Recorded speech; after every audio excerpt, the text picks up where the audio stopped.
Good evening and welcome to another installment of the New York Minute Sports Show. We've got the Yankees pitching rotation report with Joel Sherman. Also, Toronto Blue Jays have a huge injury on their hands in their starting rotation, and I'll explain. It's New York Minute Sports. It's New York Sports for New York Nuts. Don't forget to like. Don't forget to subscribe. Let's go! It's New York Minute Sports. Well, there you have it, folks. Welcome to another installment of the New York Minute Sports Show. Don't forget to like. Don't forget to subscribe. Toronto got some bad news today, guys. Your ace, your future ace, and last year's postseason hero, Yesavage, injured in spring training. Well, actually, that's not the case. He got hurt entering spring training. So what does that say to me? I think the Toronto Blue Jays mismanaged Yesavage last year in the postseason and the lead up to the postseason. Let me know, Toronto Blue Jays fans, in the comments. Do you think that the Toronto Blue Jays are the reason that Yesavage is going to start the season on the injured list with a shoulder impingement? I just saw the interview. She's asking what happened to the shoulder. And he goes, you know what? Even before I got to spring training, I was in pain. So that means the guy that they used like a rented mule and came through for the Blue Jays in bunches last year is now hurt. This is a guy that has a shoulder impingement that can knock him out for about 6 months. Now, I'm going to throw two names at you, Mark Pryor and Kerry. If you remember back then, the Chicago Cubs hadn't won a championship in over 100 years, and they were desperate. They had two beautiful young arms, Kerry Wood, a flamethrower, and Mark Pryor, who had kind of Barry Zito nasty stuff. They overused both of those guys into the lead up of the World Series against the Marlins, and their careers were never the same. Another trend in Major League Baseball is when you get these big pitchers, it's not a question of if, it's a question of when they're going to need Tommy John surgery. Now, I know the shoulder isn't Tommy John surgery, but a shoulder obviously is a very integral part for a pitcher's arm. And I don't want to see ill will because I don't want any excuses from Blue Jays fans or Red Sox fans. I want every single team to be absolutely healthy. And we will keep an eye right here on New York Minute Sports about Yesavage's injury. I will have the latest for you guys and the Blue Jays fans because it has huge implications throughout all of the American League East. If Yesavage is down for the whole year, I think that the Baltimore Orioles could sneak into third place in the AL East and possibly make the playoffs. Let me know in the comments below. But let's go over to New York Yankee land. Gerrit Cole pitched against the Boston Red Sox, and that was a great sign, seeing him back in action, especially after the Tommy John surgery that he had. And now he is scheduled to come back in June. Now the velocity is there. Gerrit Cole looks good, throwing effortless, gave up 2 hits in 1 inning, but that's not really what we're looking for. What the New York Yankees are looking for right now is no pain in going out and getting on the bump. 1 inning, no pain, no soreness, no residual swelling in the shoulder and in the elbow. Perfect. Let's go another start. But the New York Yankees do not need to rush things to get Gerrit Cole back because there is help. So let's go over to Joel Sherman and see what he has to say about the Yankees rotation, Gerrit Cole. And I got some notes here, guys, because Weathers, Luis Gil, and Lagrange, we got to talk. In a long spring training. It's exactly a week till opening day when we're doing this. Gerrit Cole threw an inning today. Why don't we do 3 things talking about Gerrit Cole a little bit. Let's start with today. It pretty much checked every box you had to check today.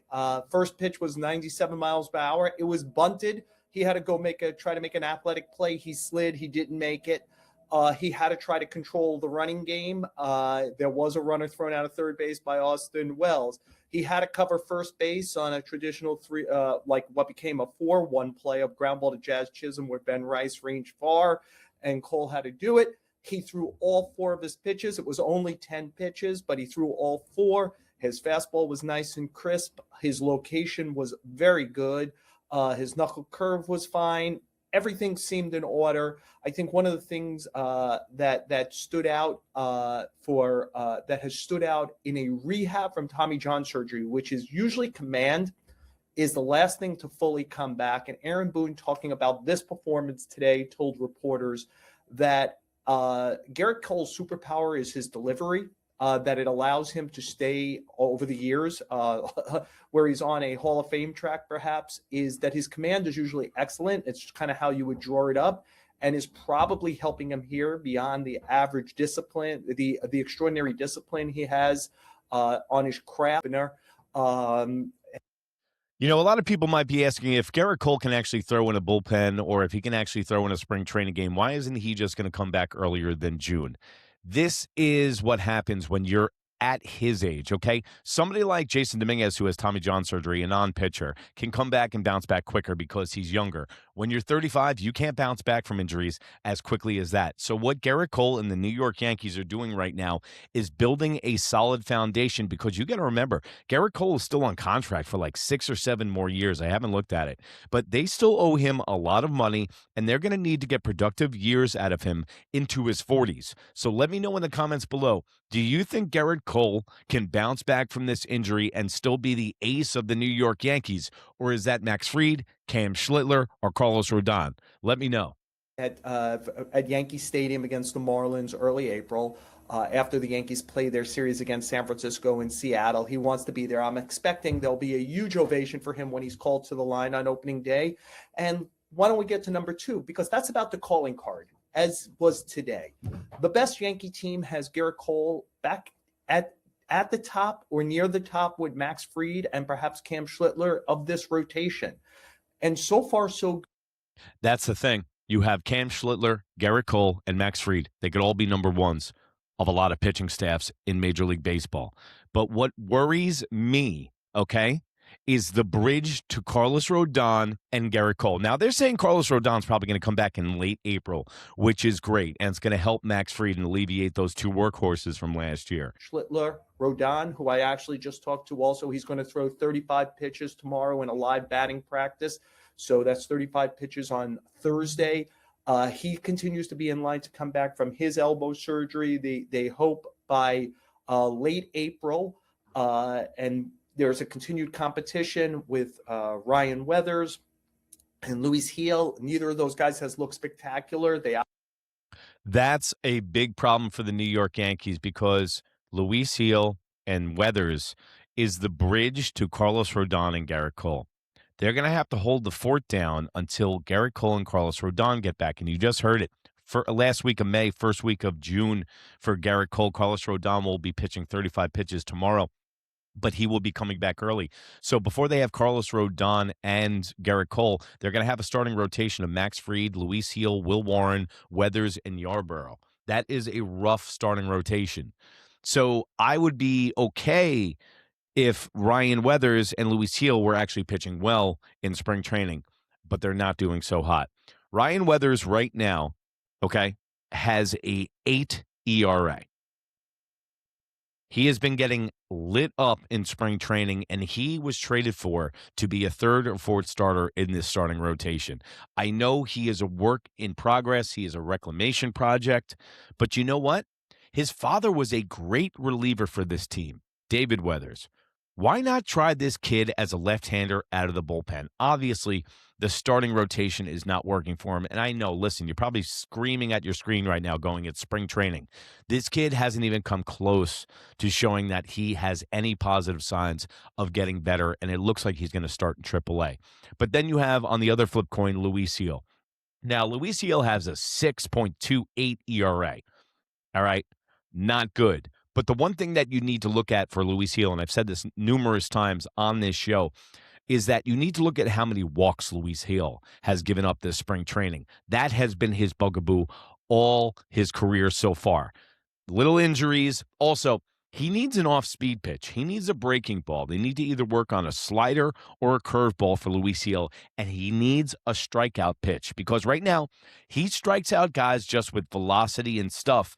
And if he had that off-speed pitch on the edge of the plate, he would be a lot more effective. But the number that you need to look at with Luis Gil, he's had 5 starts and he's only given up 4 walks. Last year during the regular season, he averaged 4 walks a start. So, if you want to do the math, by now he would have had 20 walks at this point after 5 starts, and now he only has 4 walks. That's improvement. And I've always said on this show that Luis Gil's future on this team is in the bullpen. I'm telling you, if he only had to throw about 2 pitches and could throw gas, he would be a good 7th-inning guy, just like Duval. Obviously, both have pretty good stuff, especially Weathers. I'm not sure about Hill's stuff throwing the velocity he's at right now. He's going to have to probably prove something. But the best version of this Yankee rotation is arguably would be the strength of their team, which gets us to number 3. I can't ignore that the guy who was most impressive pitching today was Carlos Lagrange. Carlos Lagrange has a 0.93 ERA, a 0.7 whip. This is what I'm saying. When you play so well in spring training that the team can't deny you off the roster. Another thing that worries me about the New York Yankees, we're just talking about the starting rotation, is the bullpen. This bullpen is not a foregone conclusion, man. You got Bednar in the 9th. You got Duval, who I think is getting better, but also he's a little bit of a liability. He's got a lot of Luis Gil in him. Sometimes he has control issues. My boy, Tim King Hill, King of the Hill from AutoZone. He should be the 7th-inning guy, but he nearly doesn't get the respect that he does. And when Yarborough is going to be a spot starter in the beginning of the year for 2 months, I don't know where the bullpen guys are coming from. So Lagrange, who throws 102 average, is that guy that could be our 7th-inning guy or our 6th-inning guy because he reminds me of Jonathan Loáisiga and Dylan Betances. Jonathan Loáisiga had a 100-mile-an-hour fastball. Just didn't work out with him. The Yankees actually got hurt by Jonathan Loáisiga last year because they were relying on him to come back, and when he came back, he was just half the man he used to be. So now that he's gone, it's another young arm in the bullpen. But what I worry about with Lagrange, is that I don't want him turning into Jabba Chamberlain. And I said this previously, but anybody that missed it, Jabba Chamberlain was a starter out of our AAA system with Ian Kennedy and Phil Hughes.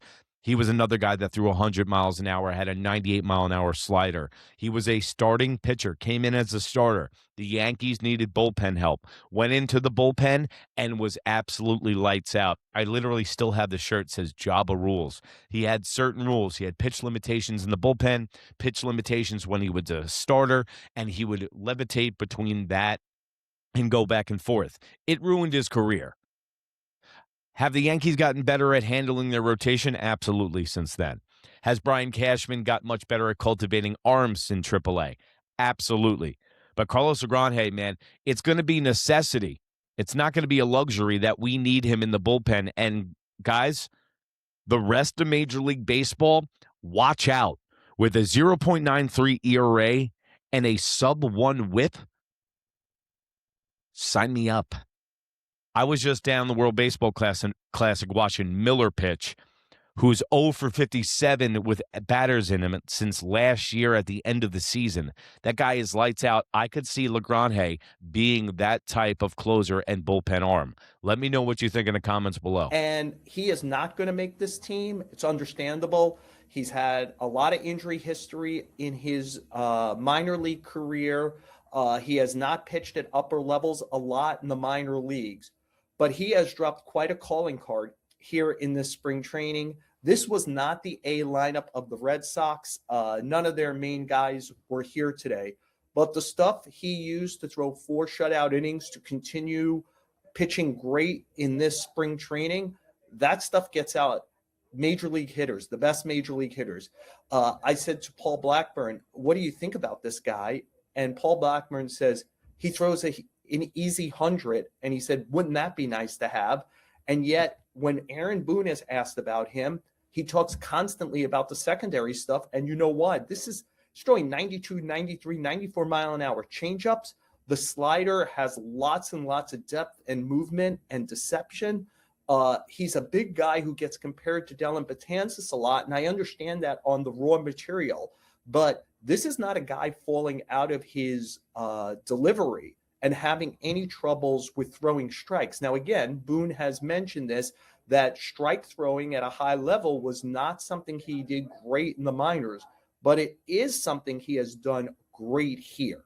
And so I just would put him on the radar for this Yankees season at some point. Remember, Cam Schlittler came up last year and was a huge difference maker for the Yankees. Does Lagrange come up at some point and either get into their rotation with this stuff, which again is high level stuff, or does it get used at the back ends of the bullpen to either close or get the ball to David Bednar in a spot where the Yankees do have some questions about, like, how did they get the ball to their closer? Lagrange is part of a group of young players who performed very well in this camp for the Yankees, but nobody who's young has performed and opened eyes like he has.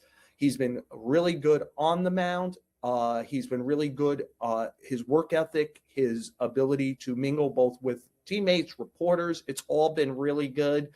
So this was a really good pitching day for the Yankees, for the guy who they definitely know they want to be part of this 2026 group, which is Think about what Brian Trashman's done. You're going to have guys like Elmer Rodriguez Cruz, who just lit up the World Baseball Classic for Puerto Rico, did an excellent job, who's going to be down in AAA. You have a guy like Lagrange, who I would put in the bullpen, and you got to be careful with, and he can make a serious impact right now. And the way that people are talking around him, around Major League Baseball and his stuff, you could theoretically have a rotation where Cam Schlittler, Carlos Lagrange, and Elmer Rodriguez Cruz round out your rotation. So what makes me scratch my head is the Clark Schmidts, the Will Warrens, the Luis Gils, and the Weathers of the world. Who's going into the bullpen and who's getting moved in a trade at the trade deadline with arms? Because if it's one thing that the New York Yankees have, it's arms in bunches, and that's what baseball teams always need, is decent pitching. So, guys, this was the Yankees report. I wanted to get back into the swing of things with you guys in the AL East. New York Yankees. I've been covering the World Baseball Classic. That is over. This is when the real season starts. This is when the real baseball starts. Don't forget to hit your notifications. Don't forget to like. Don't forget to subscribe, because I'm going to be covering it wall to wall, guys. We got our AL East merchandise, New York Minute sports merchandise coming out in the next week. Keep an eye out for that. The link will be in the bio on Instagram. That's NEWYRKMIN, anywhere in that smoke wagon. You call the information superhighway.